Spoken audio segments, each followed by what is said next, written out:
Good morning all of you. So students, आगे आज हम लोग जो है लास्ट क्लास में जो हमने पढ़ा था उसी को अब हम आगे कंटिन्यू करेंगे।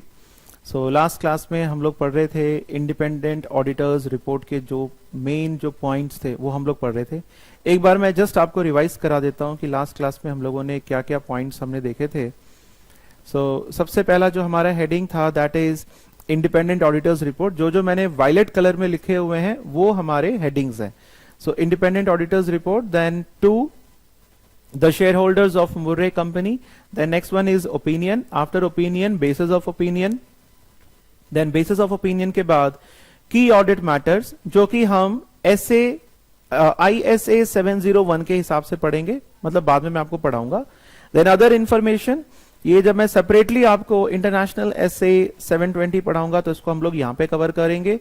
देन नेक्स्ट है आपका, ये वाली हेडिंग भी हम लोगों ने पढ़ ली थी लास्ट क्लास में, responsibilities of management and those charged with governance for the financial statements, ये भी हम लोगों ने लास्ट क्लास में देख लिया था। Now after this today's topic is auditors responsibility. Last वाला हेडिंग क्या था? मैनेजमेंट रिस्पॉन्सिबिलिटी, मैनेजमेंट की क्या रिस्पॉन्सिबिलिटी है, और आज हम क्या देख रहे हैं? ऑडिटर की क्या रिस्पॉन्सिबिलिटी है। Auditors responsibilities for the audit of financial statements. So here today we are going to see कि ऑडिटर्स की क्या क्या रिस्पॉन्सिबिलिटीज हैं। मैनेजमेंट की तो हम लोगों ने देख ली। अब वैसे ही जनरली आप सोचो ऑडिटर की क्या रिस्पॉन्सिबिलिटी होगी टुवर्ड्स द फाइनेंशियल स्टेटमेंट्स। जब ऑडिटर फाइनेंशियल स्टेटमेंट्स को जब ऑडिट करने जाएगा तो ऑडिटर की क्या रिस्पॉन्सिबिलिटी होनी चाहिए? ऑडिटर को जो भी अपना काम है वो अनबायस्ड होकर के करना है। ऑडिटर जब भी अपना काम करेगा इंटरनेशनल स्टैंडर्ड्स ऑन ऑडिट के अकॉर्डिंगली करेगा, इंटरनेशनल स्टैंडर्ड्स ऑन ऑडिट को वो प्रॉपरली फॉलो करेगा। तो इसी प्रकार से काफी सारे इसमें पॉइंट्स वगैरह लिखे हुए हैं जो कि ऑडिटर्स की रिस्पॉन्सिबिलिटीज को बताते हैं। So let's see one by one. सबसे पहला है आवर ऑब्जेक्टिव। सो ऑडिटर कह रहा है our objectives are to obtain reasonable assurance. This is very important. जितना भी मैंने रेड कलर से हाईलाइट किया बेटा, ये आपके इंपॉर्टेंट पॉइंट्स हैं ये। Our objectives are to obtain reasonable assurance. Reasonable assurance का मतलब क्या है? ऑडिटर जब भी फाइनेंशियल स्टेटमेंट्स को ऑडिट करता है वो ओपिनियन देता है। ओपिनियन कैसा ओपिनियन देता है? हमने जस्ट अभी पढ़ा था, auditor will give unqualified opinion, यानी कि ऑडिटर बोलेगा the financial statements are giving true and fair view. True and correct नहीं बोलेगा बेटा, क्योंकि करेक्ट मींस 100% सही है। इस प्रकार का अश्योरेंस ऑडिटर कभी नहीं देता है। Auditor will never give absolute assurance. I am using the word absolute.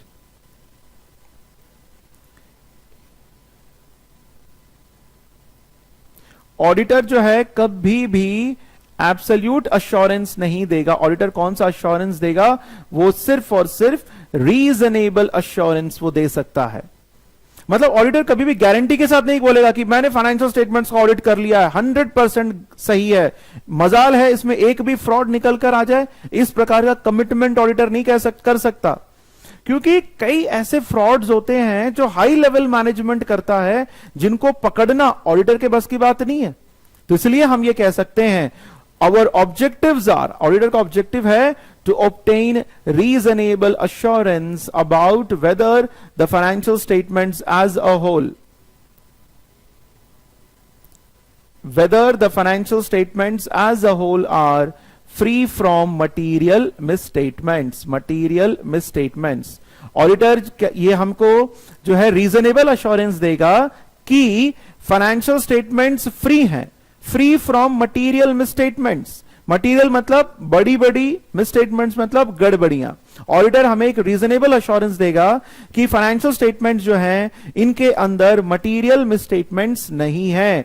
और ये मटेरियल मिसस्टेटमेंट्स क्यों होते हैं? चाहे वेदर ड्यू टू फ्रॉड और error, and to issue an auditor's opinion that includes our opinion and issue an auditor's report. और auditor क्या करेगा? Audit report. ये चीज हम पहले भी पढ़ चुके हैं स्टार्टिंग में ऑडिटर्स के ऑब्जेक्टिव में। सो यहां पे फिलहाल आपको यही जानना है कि ऑडिटर का ऑब्जेक्टिव है हमेशा रीजनेबल अश्योरेंस देना। अब देखिए बच्चे, अभी रीजनेबल अश्योरेंस क्या है इसको थोड़ा सा और इसको हम समझने की कोशिश करते हैं। जैसे मान लीजिए ये मैंने एक नंबर लाइन बता दी मैंने, for example this is a number line. यहां पे हम ले लेते हैं 0 1 2 3 4 5 6 9, इसको थोड़ा सा और बढ़ा लेते हैं, ये 10 है। 0 का मतलब क्या हुआ, एक एग्जांपल दे रहा हूं मैं आपको। 0 मतलब नो अश्योरेंस, ऑडिटर कुछ भी अश्योरेंस नहीं दे रहा। 10 का मतलब क्या है, 100% assurance. That means auditor is giving absolute assurance. But अभी मैंने आपको क्या बताया कि ऑडिटर कभी भी absolute assurance नहीं देगा। वो कैसा assurance देगा, reasonable. Auditor will give reasonable assurance. अब ये जो रीजनेबल अश्योरेंस है, ये कैसा अश्योरेंस होना चाहिए, reasonable assurance should be high reasonable assurance, high degree का रीजनेबल अश्योरेंस होना चाहिए। क्योंकि इसमें भी कई सारे मिस इंटरप्रिटेशन हो सकते हैं। जब मैं कहता हूं कि ऑडिटर एब्सोल्यूट अश्योरेंस नहीं देगा, एब्सोल्यूट अश्योरेंस नहीं देगा, क्या वो दे भी नहीं सकता, उसके बस की बात नहीं है। क्यों, क्योंकि कुछ ऐसे फ्रॉड्स हैं, कुछ हाई लेवल मैनेजमेंट अगर कुछ सोफिस्टिकेटेड फ्रॉड्स अगर करता है, मिली भगत करके अगर कोई फ्रॉड आप करते हैं, तो उस सिचुएशन में आप उन फ्रॉड्स को फाइंड आउट नहीं कर सकते। That is not possible for an auditor. तो इसलिए हम कह सकते हैं कि auditor can never and also he can not give the absolute assurance. यानी कि जब आपका नंबर 10 आता है तो हम कहेंगे 100% अश्योरेंस है, तो ये 100% क्या कहलाएगा, एब्सोल्यूट। ये एब्सोल्यूट अश्योरेंस कहलाएगा। बट ऑडिटर एब्सोल्यूट अश्योरेंस नहीं दे सकता, तो फिर क्या अश्योरेंस देगा, रीजनेबल। ये 1 भी रीजनेबल है, 2 भी, 3 भी, 4 भी, 5 6 7 8 9, ये सारे रीजनेबल अश्योरेंसेस हैं। तो ये जो रीजनेबल अश्योरेंस में भी ऑडिटर को कैसा अश्योरेंस देना है, हाई डिग्री रीजनेबल अश्योरेंस, यानी कि 9 लेवल पर कम से कम आना चाहिए। ये मैं सिर्फ एक एग्जांपल है, जस्ट कंपैरिजन के लिए मैं बता रहा हूं।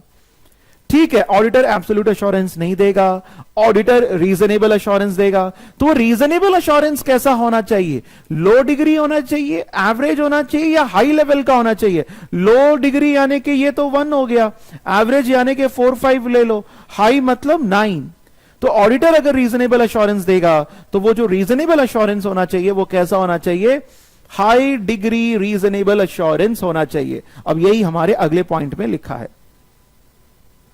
Reasonable assurance is a high level of assurance but is not a guarantee। मतलब ऑडिटर जो है एब्सोल्यूट अश्योरेंस नहीं दे रहा है, auditor is not giving a guarantee, but is not a guarantee that an audit conducted in accordance with ISA's International Standards on Audits will always detect a material misstatement when it exists। तो auditor definitely correct करके नहीं बोलेगा, true and fair view करके बोलेगा। That means auditor cannot and he is not able to give absolute assurance. ठीक है ना, auditor कभी भी नहीं बोल सकता कि भाई मैंने आईएसए के अकॉर्डिंगली ऑडिट किया है, इन फाइनेंशियल स्टेटमेंट्स में कोई मटेरियल मिसस्टेटमेंट नहीं है, ऐसा कभी नहीं बोल सकता। ऑडिटर बोलेगा as far as my knowledge is concern, भाई ये चीजें हैं, मैंने अपना काम ईमानदारी से किया है, तो as per my knowledge I am giving the true and fair view opinion, जो ऑडिट एविडेंसेस मैंने ऑब्टेन करे हैं। और ऑडिट एविडेंसेस कैसे होने चाहिए बच्चों, appropriate and sufficient audit evidences जो होने चाहिए, या फिर you can say sufficient and appropriate audit evidences. ठीक है, ये पॉइंट हमने देख लिया। अब आगे बढ़ते हैं। आगे लिखा है मिस स्टेटमेंट्स, मैंने आपको पढ़ाया है पहले भी। मिस स्टेटमेंट्स का मतलब क्या होता है, गड़बड़ियां। और ये गड़बड़ियां क्यों उत्पन्न होती हैं, miss statements happen because of fraud और एरर।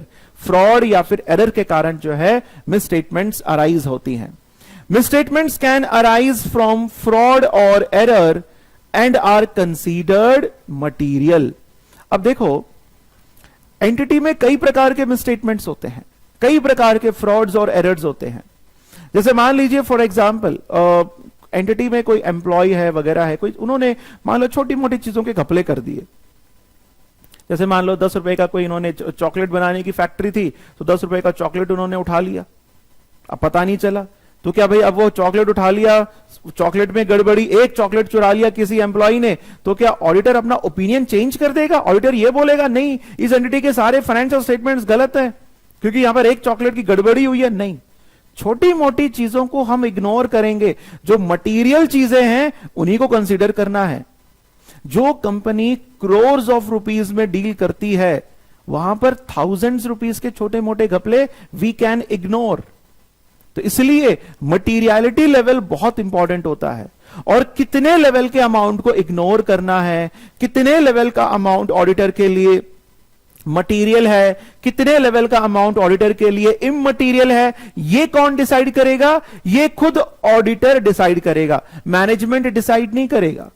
ऑडिटर खुद जाएगा। जब ऑडिटर, मान लीजिए जैसे Murray and company, Standard and Poor's, किसी का भी जब ऑडिटर ऑडिट करने जाता है, वहां के टर्नओवर को देखते हुए, वहां के जो एक्सपेंस ऑफ बिजनेस को देखते हुए ऑडिटर डिसाइड करेगा, okay here some thousands of rupees is not material for me. कुछ थाउजेंड्स ऑफ रुपीज में अगर कुछ गड़बड़ी है तो उसके पीछे मैं नहीं जाऊंगा, क्योंकि बाकी चीजें मेरे को देखनी जरूरी है। तो इस तरीके से ऑडिटर जो है खुद डिसाइड कर सकता है। अगर मान लीजिए एक छोटी कंपनी है तो वहां पे फ्यू थाउजेंड्स भी जो है वहां पे मटेरियल हो सकता है, तो उस सिचुएशन में कुछ 20, 30, 40 रुपीज जो है वो ऑडिटर के लिए इममटीरियल बन जाएगी। ठीक है ना। सो मिस स्टेटमेंट्स जो है, misstatements can arise from fraud or error and are considered material। उनको material कब माना जाएगा? material कब माना जाएगा misstatements को? if individually or in aggregate they could reasonably be expected to influence the economic decisions of users taken on the basis of these financial statements। ये सारा इंपॉर्टेंट पॉइंट है। एक एग्जांपल देता हूं, ध्यान से सुनिए। यहां पे लास्ट में हमने बात करते हैं this will influence the economic decisions of the users. चलिए हम एक बैंक का एग्जांपल ले लेते हैं। एक बैंक का, पब्लिक अपना पैसा बैंक में डिपॉजिट कराती है ताकि पब्लिक को इंटरेस्ट मिल सके। एक तरीके से ये एक इन्वेस्टमेंट है। अगर आप अपने बैंक के, आपके पास अगर एक्स्ट्रा पैसा है तो आप जाकर के बैंक में उसको फिक्स डिपॉजिट कर दीजिए, आपको हर महीने जो है या फिर क्वार्टरली या फिर हाफ ईयरली आपको इंटरेस्ट मिलेगा, तो आपके लिए फायदा है। तो ये सोच करके कई सारे लोगों ने एक बैंक में पैसा अपना डिपॉजिट कर दिया। अब मान लो फॉर एग्जांपल बैंक ने, एक कस्टमर है मिस्टर ए, मिस्टर ए को एक क्वार्टर का जो इंटरेस्ट है उसके अकाउंट में जो है क्रेडिट नहीं किया। मान लो एक क्वार्टर का इंटरेस्ट, मान लो कुछ 5,000 रुपीज उसका बनता है, तो उसके खाते में 5,000 रुपीज को क्रेडिट नहीं किया बैंक ने। ये एक ही गलती है। तो क्या इस एक गलती के लिए पूरे के पूरे फाइनेंशियल स्टेटमेंट्स को हम गलत ठहरा सकते हैं? बिल्कुल भी नहीं ठहरा सकते हैं। अब हो सकता है, अब ये जो बैंक है, that bank is dealing in crores of money, कई क्रोर्स में वो डील कर रहा है। तो ऑडिटर जो कि एक क्रोर्स वाली बैंक का ऑडिट करने जा रहा है, जो बैंक क्रोर्स ऑफ रुपीज में डील करती है, उसका आप ऑडिट करने जा रहे हैं, तो वहां पर क्या 5,000 रुपीज कोई मटेरियल है, कोई मायने रखती है? नहीं रखती है। तो ऑडिटर उस पर्टिकुलर मिसस्टेटमेंट को इग्नोर कर सकता है, because this 5,000 is immaterial, it is not material, individually it is immaterial. But अगर मान लो यही गलती उस बैंक ने उस पर्टिकुलर क्वार्टर के लिए, एक कस्टमर नहीं सभी कस्टमर के साथ यही गलती कर दी, बाई मिस्टेक इन लोगों ने 3 महीने का जो इंटरेस्ट बनता था वो अपने कस्टमर्स के अकाउंट्स में क्रेडिट करना ये लोग भूल गए। 5,000 into 1,000 customers, see the bigger amount, कितना बड़ा अमाउंट आ जाएगा ये। तो ये बड़ा अमाउंट जो है अब ये मटीरियल कहलाएगा। अब यूजर्स ऑफ फाइनेंशियल स्टेटमेंट्स को ये कैसे इंपैक्ट कर सकता है? एक बैंक के थाउजेंड्स ऑफ कस्टमर्स हैं। मान लीजिए मिस्टर ए के साथ एक बार गड़बड़ी हो गई कि भाई उसको जो है 3 महीने का ब्याज इंटरेस्ट उसको नहीं मिला। तो मिस्टर ए ने जाकर के लोगों से बोला, यार इस बैंक में अकाउंट ओपन किया था मैंने, तो मुझको एक बार ऐसा हुआ कि 3 महीने का मेरे को इंटरेस्ट ही नहीं मिला। तो ये एक व्यक्ति के साथ हुआ है तो इतना इंपैक्ट नहीं देगा, यूजर्स को इससे उतना फर्क नहीं पड़ेगा। जब पता चले हर एक कस्टमर के साथ ऐसा हो गया है, सबके साथ इस प्रकार की गड़बड़ियां हुई हैं, और इस बात को, क्योंकि वो अमाउंट बहुत ज्यादा हो गया, और ऑडिटर जब इस बात को अपने रिपोर्ट में मेंशन करेगा तो हो सकता है जो यूजर्स ऑफ फाइनेंशियल स्टेटमेंट्स हैं उनको इस बात का असर पड़ेगा, और हो सकता है कि वो उस बैंक में दोबारा अकाउंट ओपन ना करें। तो इसलिए ऑडिटर को यह देखना है कि ये जो मटीरियल मिसस्टेटमेंट्स हैं क्या ये इंडिविजुअली, 2 पॉइंट्स है बच्चे यहां पे देखिए, इंडिविजुअली और इन aggregate they could reasonably be expected to influence the economic decisions of users taken on the basis of these financial statements. तो ऑडिटर को देखना पड़ेगा, अगर ये मटीरियल मिसस्टेटमेंट है, if this misstatement is material which individually और in aggregate, या तो इंडिविजुअली होना चाहिए, एग्रीगेट होना चाहिए। अगर केवल एक कस्टमर की बात करूं, 5,000 रुपए इंडिविजुअली है, वो मेरे लिए इममटीरियल है। बट अगर 1000 कस्टमर के साथ ये चीज हुआ है, सभी के 5-5 हजार आप जोड़ दो तो बहुत बड़ा अमाउंट बन जाएगा, तो in aggregate this amount has become material.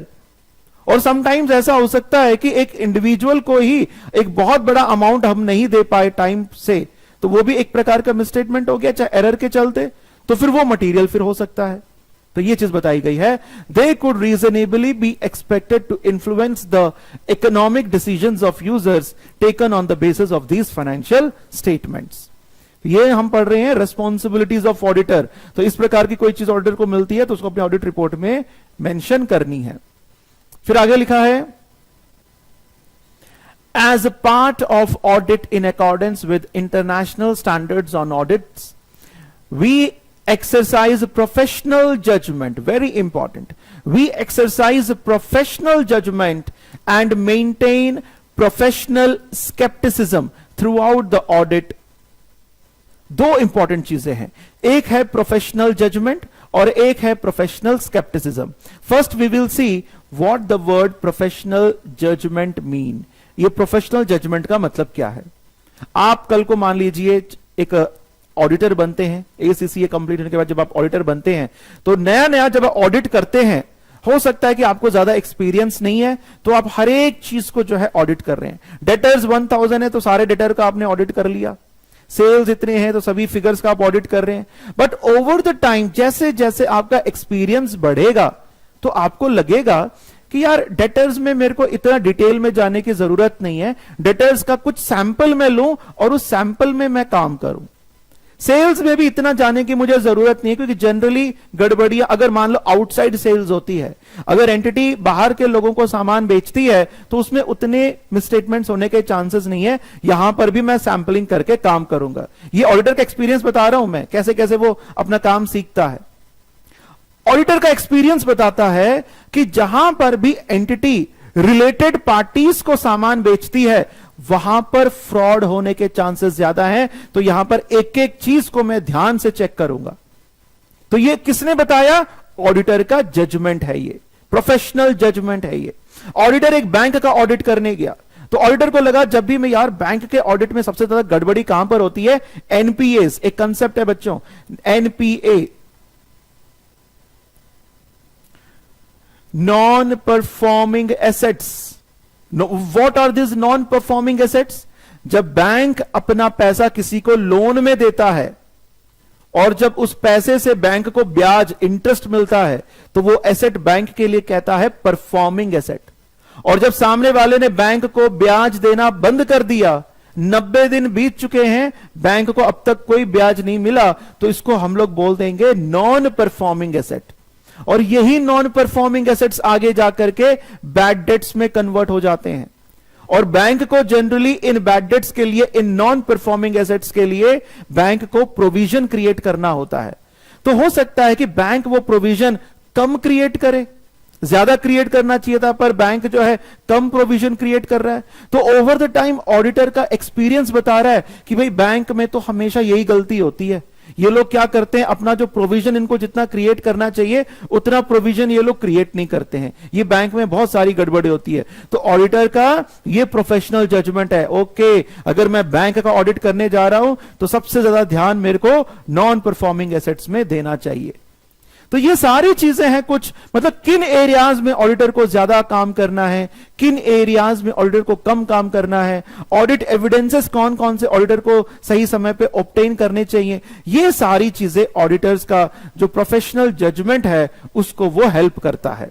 So, as a part of an audit in accordance with ISAs, we exercise professional judgment. Auditor पढ़ा लिखा है, एक्सपीरियंस के साथ वो काफी सारी चीजों को जज करता है। and maintain professional skepticism. Scepticism मतलब डाउटफुल माइंड। ऑडिटर के सामने जब भी कोई एविडेंसेस वगैरह आते हैं, ऐसा नहीं कि आंख बंद करके, ये नहीं, अब जैसे मान लो मैनेजमेंट ने कहा कि हाँ भाई ये जो मशीन है ये हमारी है, टेंशन मत लो, तो ऐसा नहीं कि ऑडिटर आंख बंद करके उसकी बात पे विश्वास कर ले। He should exercise his professional skepticism. उसको डाउटफुल होना चाहिए। वो बोलेगा ओके ठीक है, अगर आपके नाम पर है ना तो चलो आप मुझे टाइटल डीड्स दिखा दो। क्यों? क्योंकि मुझे वेरीफाई करना है। I need proper sufficient and appropriate evidence. तो ऑडिटर को हमेशा जब भी किसी चीज पे डाउट है तो ऑडिटर क्या करेगा, उसके ऊपर ज्यादा एविडेंसेस ऑब्टेन करेगा और अपने डाउट को क्लैरिफाई करने की कोशिश करेगा। सो auditor should always maintain professional scepticism through out the audit. Scepticism मतलब डाउटफुल माइंड होना। कोई भी चीज आपके सामने आती है उसके ऊपर डाउट करो और उसके बेसिस पर ज्यादा एविडेंसेस ऑब्टेन करके अपने डाउट्स को क्लियर करो। उसी तरीके से तो ऑडिट फ्रॉड्स और एरर्स को आइडेंटिफाई कर पाएगा। तो this is the important point. फिर आगे लिखा है वी ऑल्सो। अब बच्चों आप देखोगे ये जितने भी ऐसे बुलेट्स में बने हैं ना, ये अलग अलग सा पॉइंट्स है। तो ये this is a one bullet point और ये कई सारे पैराग्राफ में मैंने इसको डिवाइड किया है। अगर आप अपनी कापलान की किताब में देखोगे तो इस पूरे पॉइंट को एक ही पैराग्राफ में दिया है। तो मैंने थोड़ा सा सिंपल इसको बनाने के लिए, ताकि आप लोगों को इजीली समझ में आ जाए, तो एक ही बुलेट पॉइंट्स को मैंने अलग अलग पार्ट्स में डिवाइड कर दिया है। Now see, so we also identify and assess the risk of material misstatement of financial statements whether due to fraud or error. Auditor कहता है हम identify और assess करते हैं कि रिस्क ऑफ मटीरियल मिसस्टेटमेंट कहां कहां पर हो सकते हैं।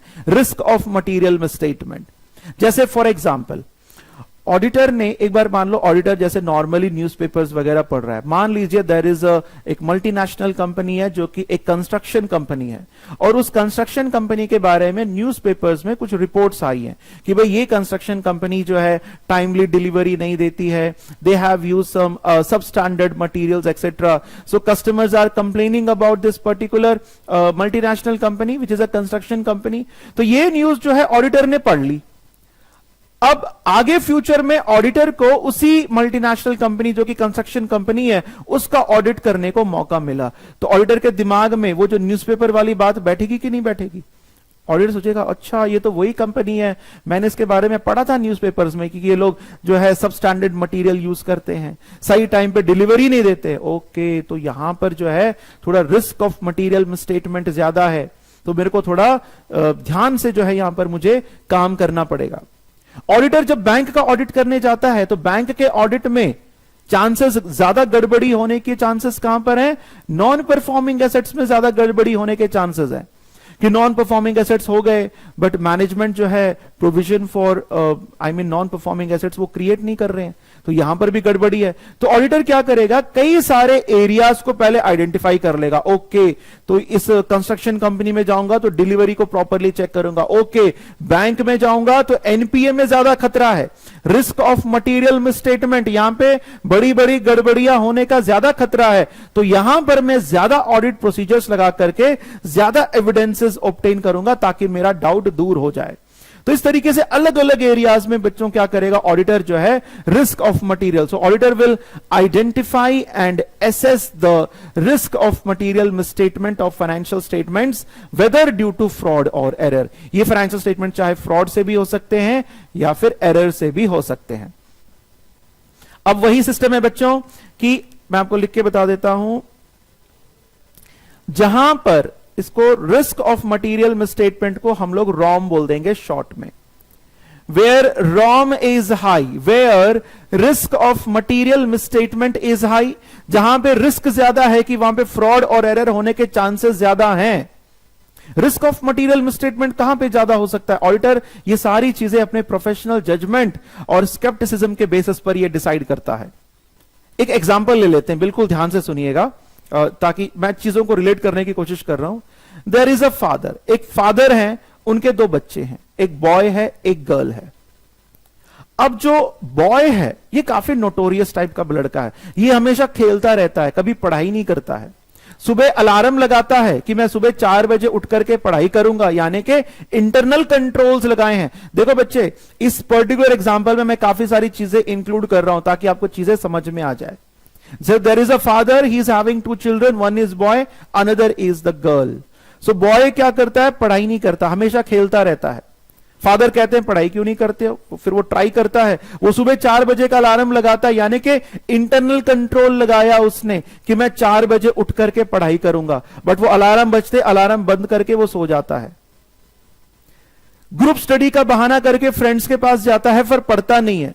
तो ये सारी चीजें जब फादर को पता है तो फादर को क्या लगेगा? इसके पास होने के चांसेस कम है कि ज्यादा है? चांसेस बहुत कम है, यानी कि the risk of material misstatement in the case of this boy is very high that he is not going to pass this year the examination. Other side दूसरी लड़की है, गर्ल है, हमेशा पढ़ती रहती है, सुबह अलार्म लगाती है 4 बजे का, तो 4 बजे उठ करके पढ़ाई करती है। तो यहां पर फादर को रिस्क ऑफ मटेरियल मिसस्टेटमेंट कम लगेगा। तो ये सारी चीजें ऑडिटर जो है अपने एनवायरमेंट के बेसिस पर ये सारी चीजें आइडेंटिफाई करता है। जैसे कि एग्जांपल है, मान लीजिए देयर इज अ बैंक, उस बैंक का जो मैनेजिंग डायरेक्टर है उसके खिलाफ न्यूज़पेपर्स में कुछ गलत शलत न्यूज वगैरह छपी गई है कि भाई ये जो फलाना कंपनी का जो फलाना बैंक का जो मैनेजिंग डायरेक्टर है, इसने कई सारे अपने जो रिलेटिव्स हैं उनको जो है विदाउट एनी सिक्योरिटी बहुत सारा लोन जो है प्रोवाइड कर दिया, तो उसके ऊपर फ्रॉड के चार्जेस वगैरह लगे हैं। तो जब इस प्रकार की न्यूज जब आप पढ़ेंगे, यानी कि जिस एंटिटी में टॉप लेवल मैनेजमेंट ही करप्ट है, तो उस एंटिटी में रिस्क ऑफ मटेरियल मिसस्टेटमेंट बहुत ज्यादा होने के चांसेस हैं, यानी कि उस एंटिटी में मिसस्टेटमेंट्स यानी कि फ्रॉड्स और एरर्स होने के ज्यादा चांसेस हैं। तो जब रिस्क ऑफ मटेरियल मिसस्टेटमेंट ज्यादा है तो वहां पे गड़बड़ी ज्यादा है, तो ऑडिटर क्या करेगा? ऑडिट प्रोसीजर्स को बढ़ा देगा।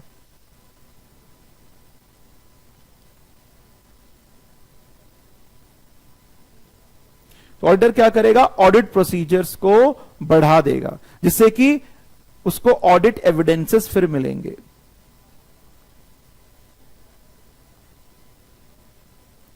फिर उसको ऑडिट एविडेंसेस मिलेंगे, ऑडिट एविडेंसेस के बेसिस पर वो कंक्लूजन ड्रॉ करता है, कंक्लूजन के बेसिस पर वो ओपिनियन फॉर्म करता है। तो ये काम भी ऑडिटर का है।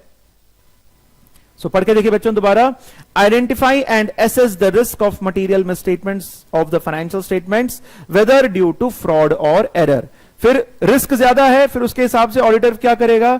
Design and perform audit procedures responsive to those risk. If risk is more then audit procedures will be more. Audit procedures आप वीडियोस देखिए, लास्ट वीडियोस, उसमें मैंने बताया है what are audit procedures. To obtain the audit evidences what ever the auditor is doing, that is called the audit procedures. If risk is high, then audit procedures will be more responsive to those risks and obtain audit evidence that is sufficient and appropriate to provide a basis for our opinion. तो यहां तक। फिर आगे लिखा है, next point is, this is again important point. अभी तक हमारा पहला बुलेट पॉइंट ही चल रहा है। The risk of not detecting a material misstatement resulting from fraud is higher than the one resulting from error. देखो, मिसस्टेटमेंट्स दो कारणों के चलते होते हैं, एक है फ्रॉड और एक है एरर। एरर जो नॉर्मली किसी से जानबूझ के, कोई जानबूझ के नहीं करता है, बाय मिस्टेक उससे हो जाता है। तो एरर्स को हम लोग बड़े आराम से फाइंड आउट कर सकते हैं, क्योंकि जब भी आप क्रॉस वेरिफिकेशन करते हैं तो एरर्स आपके पता चल जाते हैं। हो सकता है कि आपका जो टैली है, बैलेंस शीट आपकी टैली नहीं हो रही है, या फिर आपका ट्रायल बैलेंस जो है वो आपका प्रॉपर टैली नहीं हो पा रहा है, तो वहां पर जो है वो पर्टिकुलर एरर रिवील हो सकता है। बट अगर फ्रॉड किया जाए, जब फ्रॉड होता है, जब टॉप लेवल मैनेजमेंट जब फ्रॉड करता है, तो वो एविडेंसेस भी उस अकॉर्डिंगली वो अरेंज करता है। तो ऑडिटर के लिए ज्यादा रिस्क है कि वो फ्रॉड को आइडेंटिफाई नहीं कर सकता, जबकि एरर्स को आइडेंटिफाई करना बहुत आसान है। अब पूरा पढ़ के देखिए। The risk of not detecting a material misstatement resulting from fraud is higher than one resulting from error, as fraud may involve collusion, forgery, intentional omissions, मिसरिप्रेजेंटेशंस और override of internal controls. Fraud में ये सारी चीजें involve होती हैं। Collusion यानी कि मिलीभगत, फॉर्जरी, डॉक्यूमेंट्स में कुछ घपले वगैरह कर दिया, इंटेंशनल ओमिशंस, जानबूझ के कुछ आपने ओमिशन कर दिया, मिसरिप्रेजेंटेशंस और override of internal controls.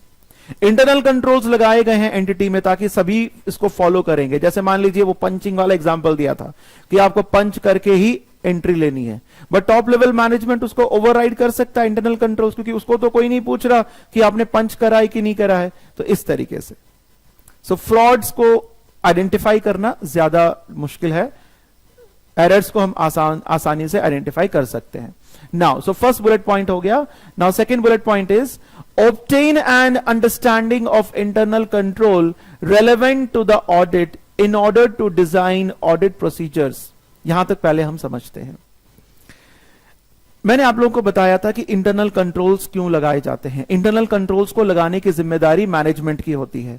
Management internal controls को क्यों लगाता है? ताकि एंटिटी में किसी प्रकार का कोई फ्रॉड ना हो और ना ही कोई एरर हो।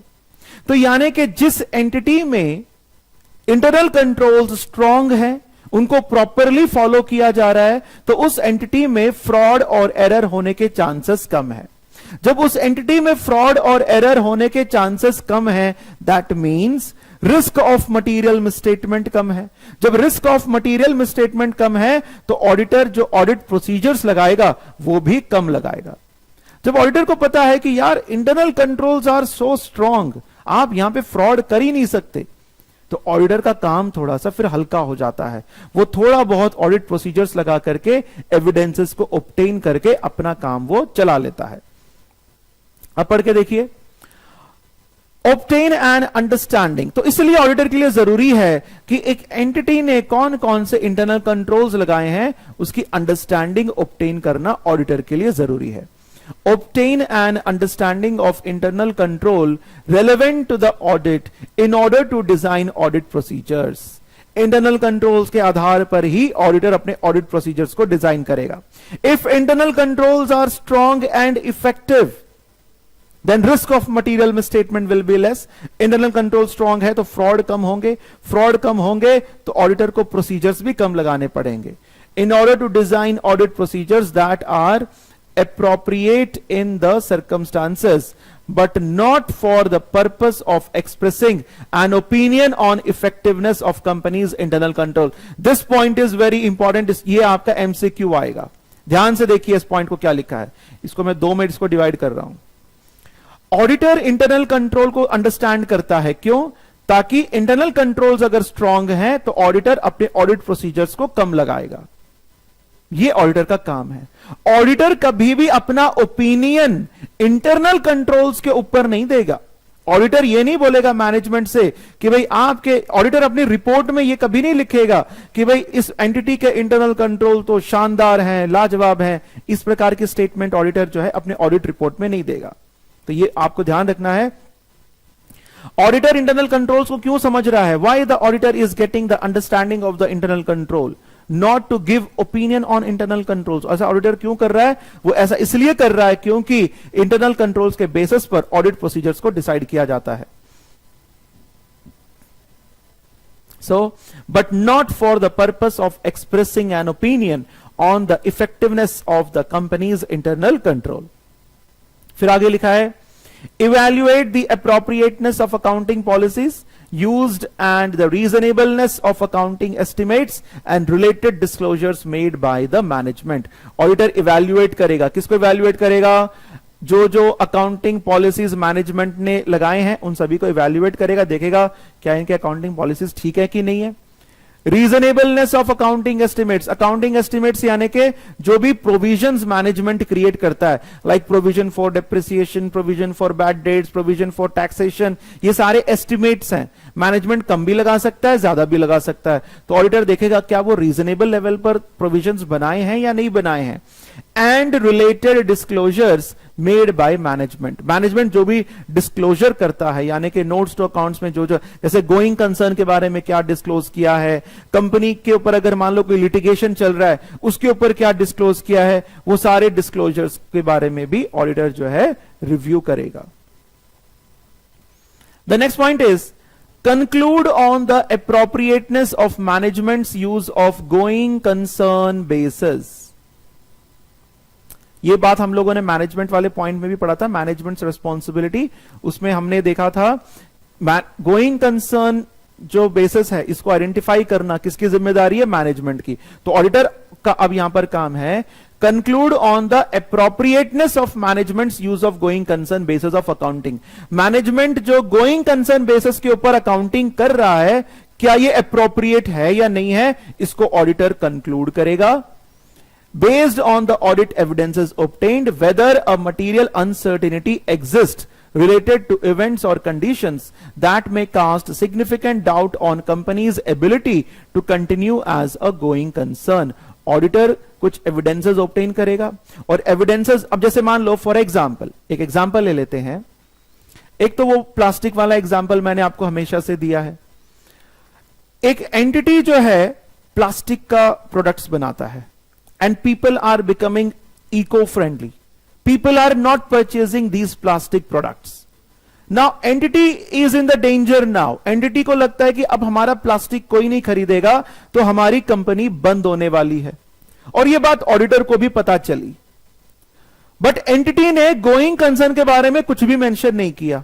अब ऑडिटर गया, एंटिटी से पूछा कि साहब एक बात बताओ, आप तो प्लास्टिक बनाते हो और पब्लिक ने तो प्लास्टिक खरीदना बंद कर दिया है, तो आपका तो गोइंग कंसर्न खतरे में है। तो फिर एंटिटी बोलेगा नहीं सर, हमारा गोइंग कंसर्न कोई खतरे में नहीं है, ये एविडेंसेस हैं, आप देख लीजिए, हम लोगों ने प्लास्टिक जो पहले हम लोग प्रोडक्ट्स बनाते थे अब हमने उसको छोड़ करके धीरे धीरे इको फ्रेंडली प्रोडक्ट्स बनाना हमने शुरू कर दिया है। वो पत्तों के बास्केट्स, प्लेट्स, कप्स वगैरह हमने बनाना शुरू कर दिया। Now people are purchasing these eco friendly products. तो ऑडिटर को एविडेंस मिला, okay now it is okay, तो फिर तुम्हारा गोइंग कंसर्न खतरे में नहीं है। तो इस प्रकार से ऑडिटर जो है सारी चीजों को इवैल्यूएट करेगा। बट अगर मान लो ऑडिटर को खतरा लगा कि नहीं यार एंटिटी झूठ बोल रहा है, इनका गोइंग कंसर्न खतरे में है, तो फिर ऑडिटर उस चीज को डिस्क्लोज कर देगा। जैसे मान लीजिए एंटिटी के ऊपर एक लिटिगेशन है, एंटिटी के ऊपर एक केस चल रहा है और एंटिटी के लॉयर ने एंटिटी से कहा कि भाई हम केस जीतेंगे नहीं हारेंगे, बट ऑडिटर को डाउट हुआ। ऑडिटर ने क्या किया, अपना खुद का एक एक्सपर्ट लेकर आया और उसको बोला कि भाई बताओ क्या एंटिटी केस जीतेगी, तो इसने बोला सर चांसेस कम है, मतलब इट इज लाइक अ 50-50, जीत भी सकती है नहीं भी जीत सकती है। तो नहीं जीत रही है, अगर मान लो केस हार जाती है तो हो सकता है कि इतनी ज्यादा पेनल्टी देनी पड़ेगी कि एंटिटी को बेचना पड़ जाए, तो उसका गोइंग कंसर्न खतरे में है। तो इन सभी चीजों को जो है ऑडिटर इवैल्यूएट करेगा। तो देखिए एक बार, whether a material uncertainty exists related to events or conditions that may cast significant doubt on company's ability to continue as a going concern. If we conclude that, अगर ऑडिटर ये conclude करता है that a material uncertainty exists, auditor को लगता है कि नहीं entity जो है केस हारेगी और हार गई, ज्यादा पेनल्टी देना पड़ेगा और एंटिटी जो है फिर एग्जिस्ट नहीं कर सकती। If we conclude that a material uncertainty exists, we are required to draw attention in our auditor's report. तो ऑडिटर क्या करेगा, इस बात को ऑडिट रिपोर्ट में मेंशन करेगा to the related disclosures in financial statements, or if such disclosures are inadequate, तो to modify our opinion. तो दो काम करेगा बच्चों। क्या करेगा, पहला काम क्या करेगा ऑडिटर, टू ड्रॉ अटेंशन। अगर गोइंग कंसर्न का जो बेसिस पर अकाउंटिंग हो रही है और मैनेजमेंट ने उसके बारे में प्रॉपर डिस्क्लोजर्स नहीं किया, तो ऑडिटर क्या करेगा, पहले तो टू ड्रॉ अटेंशन, यानी कि जो यूजर्स ऑफ फाइनेंशियल स्टेटमेंट्स हैं उनका अटेंशन ड्रॉ करेगा, इसके बारे में अपनी ऑडिट रिपोर्ट में वो मेंशन करेगा। गोइंग कंसर्न के बारे में अलग से एक हेडिंग है, उसको मैं आपको बाद में पढ़ाऊंगा, ठीक है ना, that we will see later on, कोई गोइंग कंसर्न के ऊपर क्या हेडिंग है, क्योंकि अभी हम लोग केवल अनमॉडिफाइड रिपोर्ट हम लोग पढ़ रहे हैं। तो एक तो टू ड्रॉ अटेंशन, एक तो ऑडिटर लिख देगा कि भाई इस एंटिटी का गोइंग कंसर्न खतरे में है, और दूसरा ऑडिटर क्या करेगा बच्चों, मॉडिफाई अवर ओपिनियन, और वो अपने ओपिनियन को मॉडिफाई कर देगा। मॉडिफाई करने का मतलब वो सीधा बोल देगा कि the financial statements are not showing true and fair view, except this remaining all are correct, और मॉडिफाई करेगा। और मॉडिफाई में जनरली यहां पर जो हम लोग एडवर्स ओपिनियन दे देंगे, एडवर्स ओपिनियन में हम लोग क्या बोलेंगे कि भाई गोइंग कंसर्न खतरे में है, तो फाइनेंशियल स्टेटमेंट जो भी प्रिपेयर करेंगे सब बेकार है, उनका कोई मतलब नहीं है, कंपनी आने वाले समय में बंद होने वाली है। बाकी मॉडिफाइड ओपिनियन क्या होता है ये हम नेक्स्ट क्लास में डिटेल में देखेंगे, तो उससे आपको और बेटर ये समझ में आ जाएगा। फिर आगे लिखा है Our conclusions are based on audit evidences। Auditor कह रहा है कि हमारे जो भी कंक्लूजन हैं वो किसके ऊपर बेस्ड हैं, ऑडिट एविडेंस। याद है आपको मैंने लास्ट क्लास में वो प्रोसेस समझाया था, audit process, audit planning, planning के बाद ऑडिट प्रोसीजर्स, प्रोसीजर्स के बाद एविडेंसेस, एविडेंसेस के बाद कंक्लूजन, कंक्लूजन के बाद opinion. Our conclusions are based on audit evidence obtained up to the date of our auditor's report। तो ऑडिटर जो भी कंक्लूजन देता है वो कौन सी तारीख तक देता है, ऑडिटर्स रिपोर्ट। मैं आपको बता देता हूं ये auditors report, basically auditors report क्या होती है। एक होता है बच्चों, जैसे मान लीजिए 31 मार्च, this is a balance sheet date, इसको हम लोग बोलते हैं कि भाई इस तारीख तक के जो भी ट्रांजैक्शंस हुए हैं हम रिकॉर्ड करेंगे। फिर एक डेट होती है, जैसे मान लो कोई भी एग्जांपल हम ले लेते हैं 4 अप्रैल, दिस इज द अप्रूवल।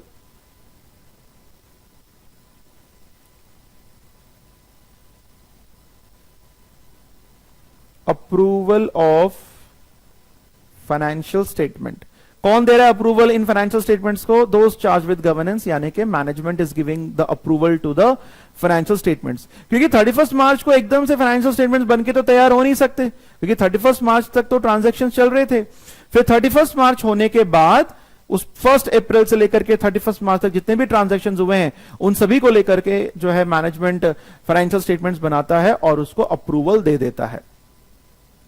फिर इसके बाद जो है ऑडिट रिपोर्ट बनाई जाती है।